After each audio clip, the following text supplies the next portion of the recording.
Monseigneur Donatien Cholet, inclusivité voudrait-elle dire primer ceux qui ont fait couler le sang des Congolais?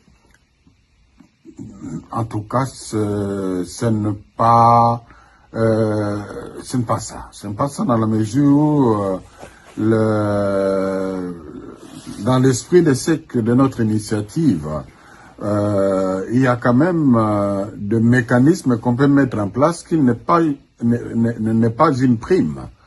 Il y a plusieurs façons de responsabiliser quelqu'un.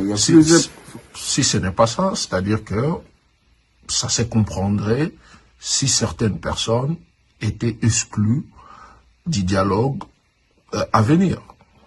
Mais justement, le danger c'est quoi si on devra considérer que ceux qui ont pris les armes... D'abord, il y a quelque chose à clarifier parce que au même moment, nous parlons de dialogue inclusif, mais pas avec la possibilité de dialogue inclusif, mais pas avec ceux qui ont pris les armes.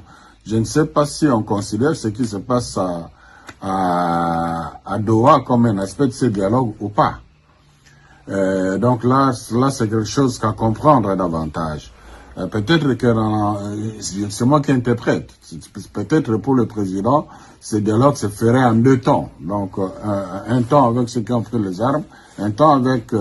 mais nous pensons que ce serait plus pratique pour des questions qui concernent tout le monde, que tout le monde se retrouve autour d'une table. Mais pour revenir à votre question, le fait de chercher à résoudre pacifiquement une crise ne veut pas dire primer, et surtout que on se retrouvera aussi dans le cas de responsabilité partagée, mais bien qu'à des degrés différents. J'insiste, à des degrés différents. Donc, et aussi la facilitation, le dialogue, même le médiateur n'impose pas. Okay. N'impose pas aux parties prenantes ce qui doit être fait et ce qui ne doit pas être fait. Donc, une autre façon de répondre à cette question, ça dépendra du consensus qu'aura trouvé les parties prenantes.